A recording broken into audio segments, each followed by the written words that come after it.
Et nous sommes de retour au plateau pour la suite de cette émission. Nous abordons notre deuxième sujet, direction la Guinée-Bissau. L'Union africaine condamne fermement les violences, mais s'inquiète de la dissolution du Parlement. Le président de la Commission de l'Union africaine, Moussa Faki Mahamat, a fermement condamné mardi les violences perpétrées en Guinée-Bissau par les éléments de la garde nationale. Il a aussi exprimé dans un communiqué sa préoccupation concernant la dissolution du Parlement, de l'Assemblée nationale de ce pays de l'Afrique de l'Ouest, a appelé le gouvernement et les parties prenantes à privilégier le dialogue pour favoriser la paix et respecter la Constitution pour assurer la préservation de la stabilité et de l'unité du pays. On se rappelle, dans la nuit de jeudi à vendredi passé, des éléments de la garde nationale ont mené une mutinerie dans la nuit, puis le lendemain, on a test filtré de 2 personnalités qui avaient été détenues dans le cadre d'une affaire de justice, une affaire de corruption. Et puis finalement, ils ont été rattrapés par les éléments, les forces spéciales de la garde présidentielle, qui ont ramené les détenus à leur lieu. De retour, le président Oumarou Embalo Sissoko a plutôt évoqué une tentative de coup d'État, même si pour certains, il n'en était pas une. Il a vite fait de dissoudre le Parlement, et donc ce qui crée une crise politique, une nouvelle crise politique dans le pays, quand on sait que la dernière législative... Excusez-moi, quand on sait que la dernière législative a eu lieu juste il y a de cela quelques mois, c'était en juin dernier, la Guinée-Bissau revient donc à la case départ pour de prochaines législatives dont la date n'est pas encore fixée. L'Union africaine s'inquiète de la situation, pourquoi avoir dissous le Parlement, mais on s'inquiète aussi, on condamne plutôt les violences qui ont eu lieu et qui ont conduit à ce genre de situation, Germain. Oui, tout à fait. Je crois que ce pays est un cas compliqué pour la communauté internationale et particulièrement pour la CEDEAO. Qui a beaucoup mis des moyens pour arriver à une stabilité qu'on croyait pérenne, ou en tout cas pour une longue durée. Aujourd'hui, avec cette tentative de libération du ministre de l'économie et des finances et du secrétaire d'État en charge du trésor public qui était donc arrêté pour un détournement ou pour une sortie de fonds estimés à 10 milliards, donc pour lesquels on les écoutait. Et cette tentative donc de la garde nationale de les libérer s'est transformée finalement en un affrontement entre cette garde nationale et la garde présidentielle, alors que le président Sissoko lui-même était à Dubaï pour la COP 28. Et aujourd'hui, on parle de tentative de coup d'État, alors qu'aux premières heures de ces violences-là, on ne parlait pas de tentative et on n'accusait pas l'opposition. Et donc la réplique aujourd'hui de celui du président qui se dit victime d'une tentative, c'est de dissoudre donc l'Assemblée, parce que justement il est obligé de composer avec une Assemblée dominée par l'opposition, et de travailler aussi avec des ministres issus de cette opposition, et donc on rattacherait certains éléments de cette garde nationale à certains ministres de l'opposition, et donc on comprend que ça devient une situation très difficile. Si la présumée tentative de coup d'État est avortée, en revanche, comme vous l'avez dit, on assiste à une nouvelle crise politique qui va naître du fait donc de la décision du président de dissoudre cette Assemblée nationale. Donc il veut la dissoudre peut-être avec l'espoir qu'aux prochaines élections il sortira avec une majorité plus renforcé, qu'il aurait des coups de franches pour diriger le pays. Maintenant, ça reste, on attend de voir la réaction de l'opposition qui n'entend pas du tout de cette oreille, puisque les élections ont eu lieu il y a 6 mois seulement. Et s'il faut retourner aux urnes, est-ce que ce pays-là, qui est l'un des pays pauvres du continent, a les moyens d'organiser une deuxième élection en moins d'1 an, pour des raisons liées éventuellement à un coup d'État, donc dont les tenants et les aboutissements ne sont pas totalement établis. Alors, Justin, l'Union africaine condamne d'abord les violences qui ont eu lieu jeudi, vendredi, mais revient aussi pour s'inquiéter de la situation politique, puisque le président a pris l'initiative de dissoudre le Parlement qui a été élu il y a juste cela quelques mois. Ouais, il y a une crise politique là, qui est encore née dans ce pays. Quand vous retournez dans le passé, la Guinée-Bissau n'a jamais connu donc, la paix en tant que telle. Et je rappelle également au passage que c'est un pays qui a trop connu les coups de force, et tout ce qui est blanchiment d'argent, tout ce qui est corruption, tout ce qui est gabégie. Même c'est la patronage même de ces cartels-là de trafic de drogue. Maintenant, si à un moment donné, le pays arrive à retrouver peut-être ses nombres de noblesse, avec le vertu qui a été faite, parce qu'il faut quand même l'avouer, c'est le parti au pouvoir qui a organisé les législatives. Oui. Mais c'est l'opposition qui a remporté la majorité. Maintenant, le problème ou la problématique de la cohabitation s'est posée. Et à partir de ce moment-là, il y a des groupes qui ont toujours évolué et qu'à un moment donné, le président ne peut plus continuer à protéger. Donc c'est ce qui a commencé par cette histoire de détournement de fonds ou de blanchiment d'argent. Les enquêtes ont révélé l'implication d'un certain nombre de ministres. Et par après, voilà, ces forces-là qui estiment avoir tout ce qui est puissant dans leurs mains, ils ont pris l'initiative d'aller les libérer avec tout ce que cela a engrangé. Mais tout ce qu'on a observé depuis là jusqu'à présent démontre à suffisance que d'abord, la cohabitation a été difficile dans l'intervalle de 3 ou 4 mois avec le président Mbalo Sissoko, avec l'opposition. Et que, voilà. Et l'autre manche, c'est qu'il a osé donc, prendre l'initiative de mettre fin à la corruption, également de dérober un certain nombre de groupes qui sont des groupes mafieux. Maintenant, ça a tourné au vinaigre. Aujourd'hui, il a pris l'initiative de dissoudre l'Assemblée. La question est de savoir comment ça va se passer par après. Parce qu'il faut réorganiser les élections. Oui. Et si l'opposition arrivait à emporter encore de nouveau, qu'est-ce qui va se passer? Je ne saurais le dire. Mais toujours est-il qu'il y a une volonté manifeste qui est là, qui ne voudrait pas quand même faciliter la tâche. Parce que ce pays, avec son histoire, tout ce qu'il a comme les éléments qui n'arrivaient pas à lui permettre de décoller économiquement parlant, je pense que lorsqu'on veut oser sur cette base-là, il y a des initiatives qu'il faut prendre.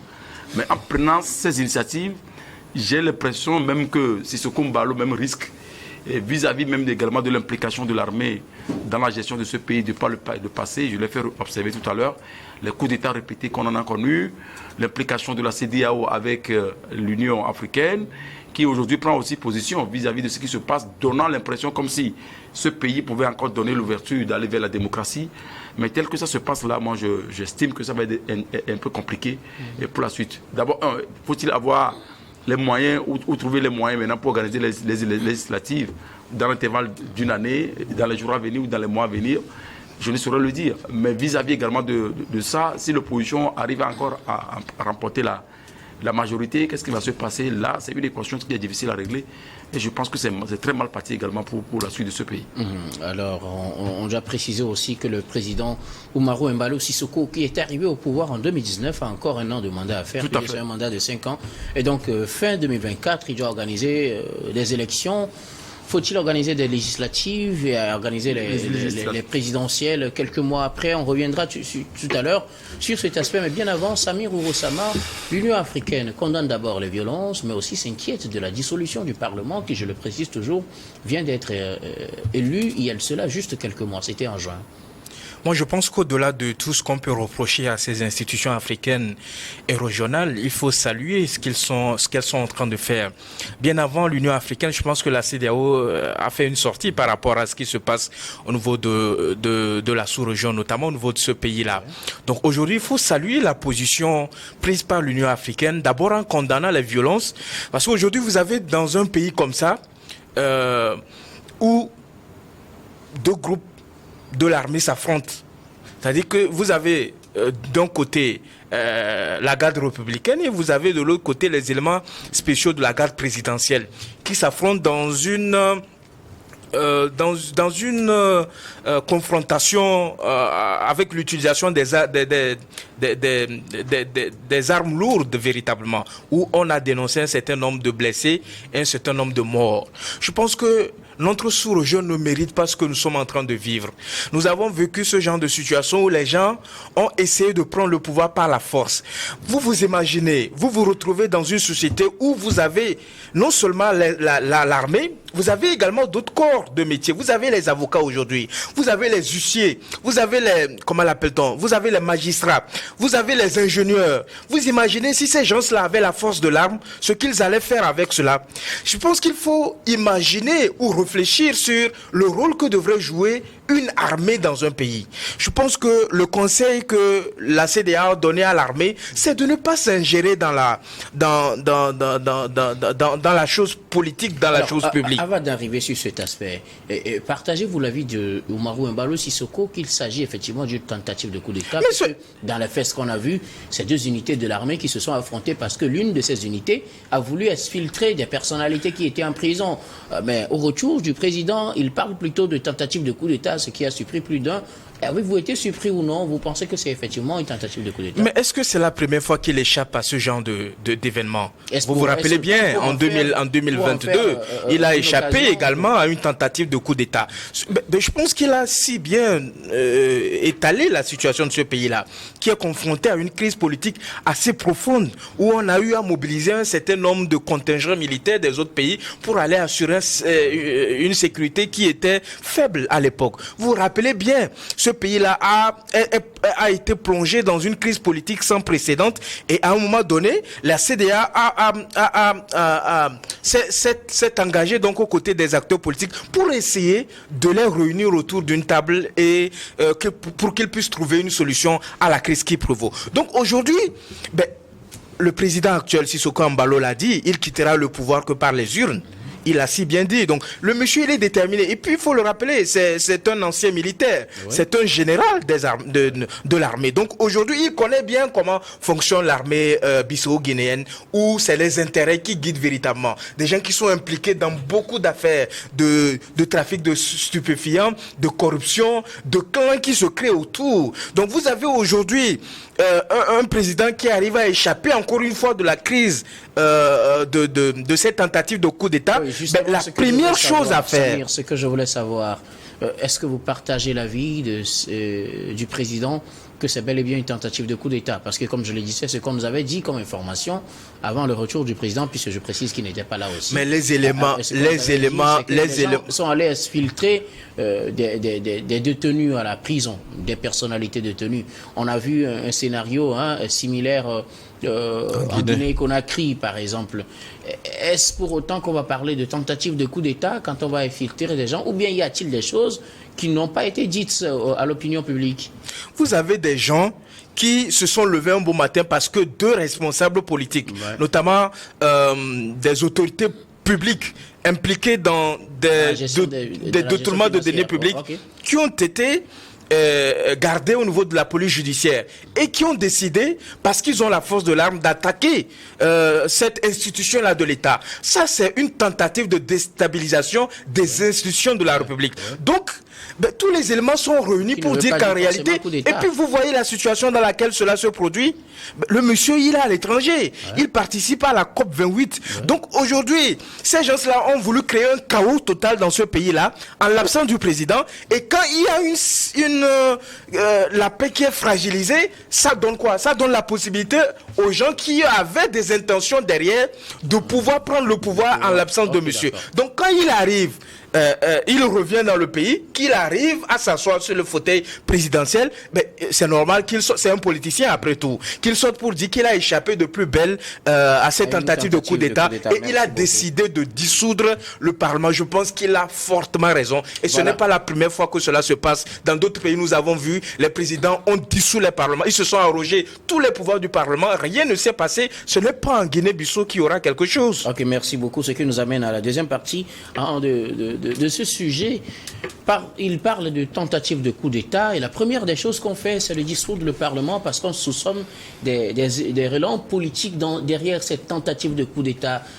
Avez-vous aussi, j'aimerais bien vous poser cette question, moi je ne m'attendais pas du tout à la dissolution du Parlement quand on parle de coup d'État, Germain. Oui, en réalité, c'est de chercher à arrêter ce qui serait derrière cette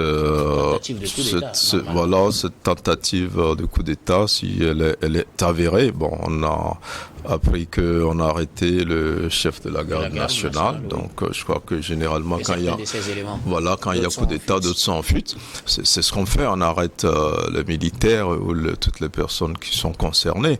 Maintenant, quand le président annonce la dissolution du Parlement, si c'est qu'on nous disait que c'est le Parlement qui veut faire un coup d'État, et qu'il réagit contre le Parlement, c'est compréhensible. Là, c'est un coup d'État militaire, institutionnel. Maintenant, on se rend compte, non, il a le droit de dissoudre le Parlement. Okay. C'est un droit constitutionnel, mais on le fait souvent dans des situations où, et c'est bien le cas malheureusement, où on n'arrive pas à diriger dans le cadre d'une cohabitation, et où on pense qu'on a le vent en poupe, qu'on peut dissoudre, organiser une élection et avoir la majorité. Alors maintenant, on sait que la cohabitation est difficile, Justin le disait tout à l'heure, mais on s'attendait pas à ça, parce que il faut le rappeler, c'est un pays aussi qui se cherche sur le plan de la stabilité, et pour une fois que la CEDEAO, la communauté internationale, ont pu aider ce pays à organiser des élections, on a une certaine stabilité.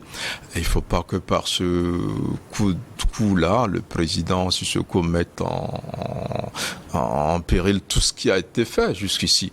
Maintenant, c'est une carte. Sissoko a-t-il profité de la situation, ou est-il dans ses droits légaux, bon, pas légaux, mais c'est dans la norme des choses quand vous vivez une telle situation? Il a le droit de dissoudre le Parlement quand il veut.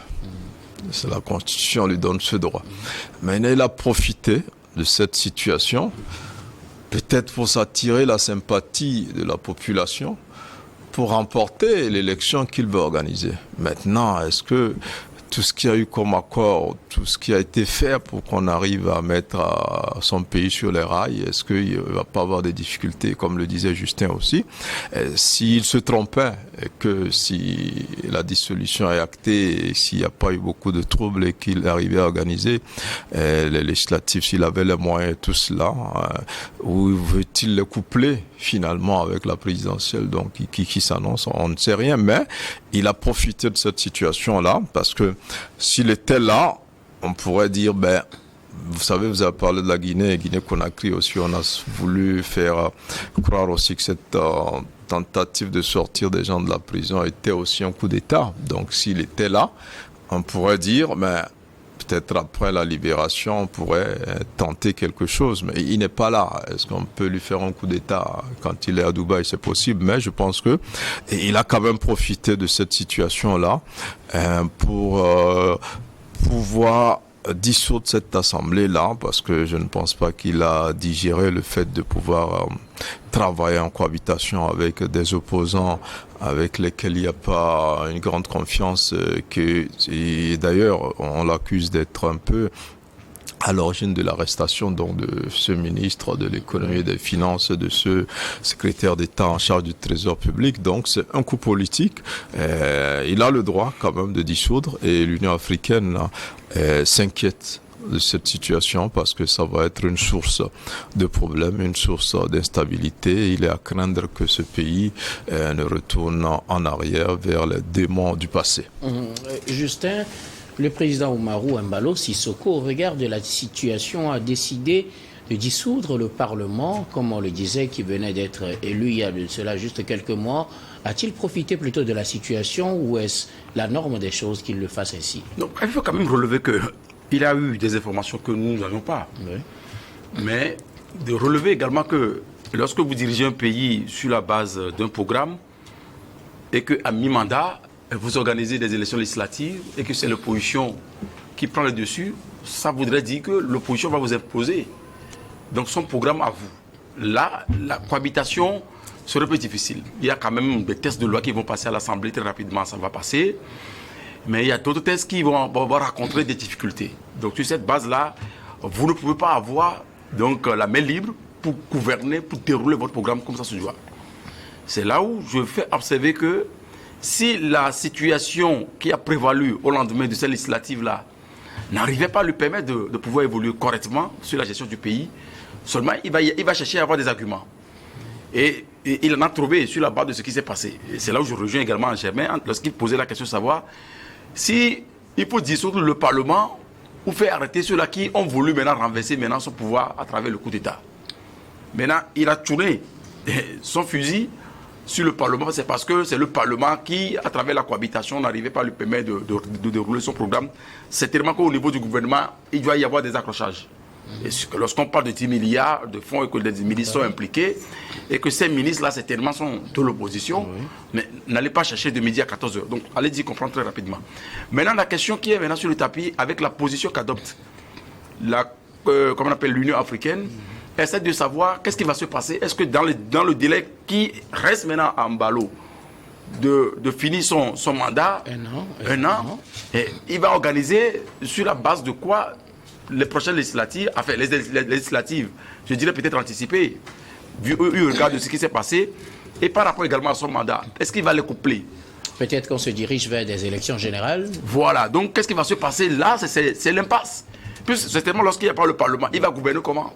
Et par ordonnance, mais comment ça va se passer? Ça suppose que les institutions en réalité qui doivent quand même fonctionner dans une république, et ça pose problème. Lorsque le Parlement n'est pas là, n'arrive pas à jouer et son rôle de légiférer, de contrôle de l'action gouvernementale, là ça pose un véritable problème pour ce qu'on appelle la démocratie. Donc c'est là où je partage l'inquiétude de l'Union africaine, mais j'estime également que ces institutions continentales ou supranationales qui sont donc en Afrique, et ils doivent quand même jouer en amont donc leur rôle avant que la situation n'arrive à se compliquer tel que ça se passe aujourd'hui au niveau de la Guinée-Bissau. Mais tout compte fait, la classe politique aujourd'hui n'a pas encore dit son dernier mot, donc il y a une organisation qui est là. Mais comment ça va se passer? Quelle sera la suite? Quel résultat on aura? Je pense que c'est une question de wait and see. Ok. Samir, le président dissout le Parlement. A-t-il profité de la situation ou est-ce la norme des choses qu'il le fasse ainsi? Et si c'est le cas, que dire des prochaines élections? Parce qu'on sait qu'il est à un an de la fin de son mandat. Il a été élu fin 2019. Il doit organiser les élections fin 2024.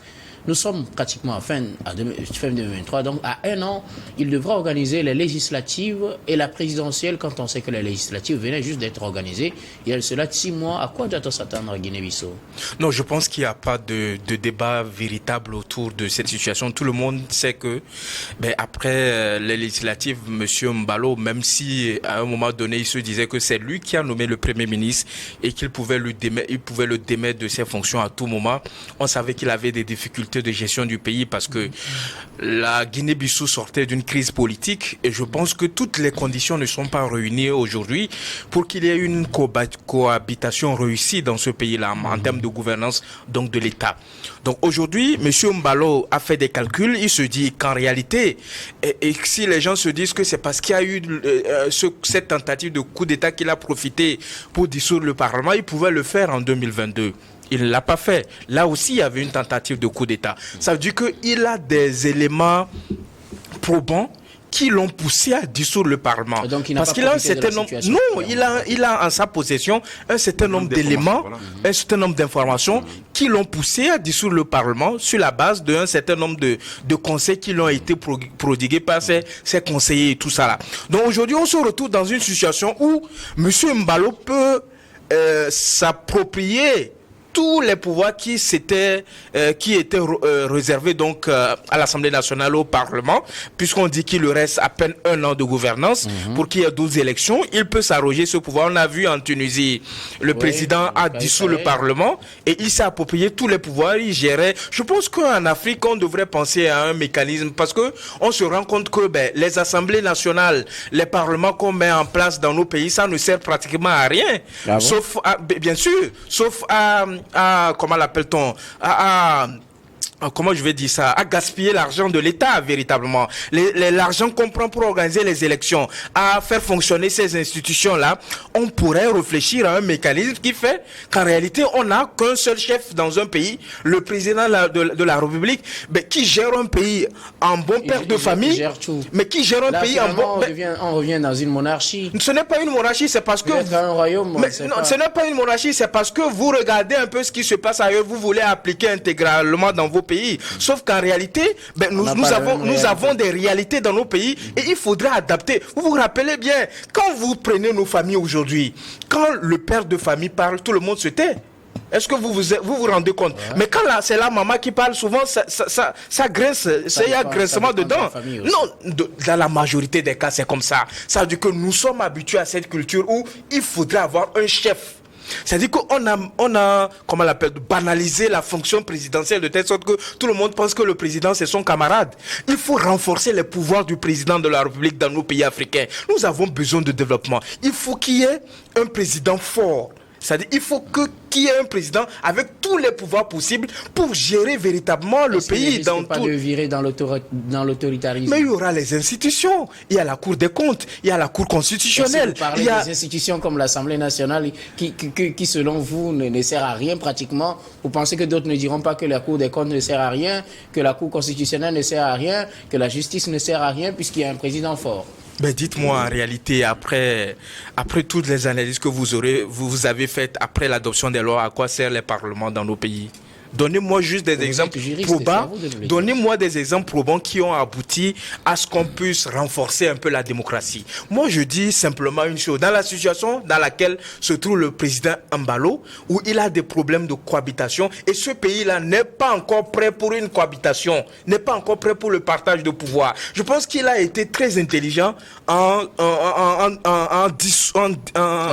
dissolvant donc le Parlement et en s'arrogeant tous les pouvoirs du Parlement en attente donc de l'organisation des prochaines élections. Et ça relance le débat sur le rôle de ces institutions budgétivores qui absorbent les ressources de nos pays. Et en réalité, à la fin, il ne faut rien à part aller s'asseoir au Parlement, lever la main, à part convoquer les ministres de la République, poser des questions qui n'ont aucune pertinence d'ailleurs. On en a vu dans les pays que vous connaissez aujourd'hui. Donc je pense qu'en Afrique francophone, nous devons réfléchir. Soit on réforme un peu nos assemblées nationales qui ne soient pas donc à l'image de ce que nous voyons ailleurs, parce qu'ils sont arrivés à un niveau donné de la démocratie. Donc on revoit la forme que prendra ce pouvoir-là dans nos pays et qu'on puisse faire d'économies d'échelle et que cela puisse servir à véritablement développer les différents secteurs de notre économie. En tout cas, merci beaucoup. Seulement venant d'un juriste, cela me surprend beaucoup. Mais c'est votre point de vue. Malheureusement, nous arrivons à la fin du temps imparti. On ne pourra pas ressusciter le débat sur cet aspect. Nous allons marquer la pause pour le journal, puis on revient juste après pour la suite de cette émission.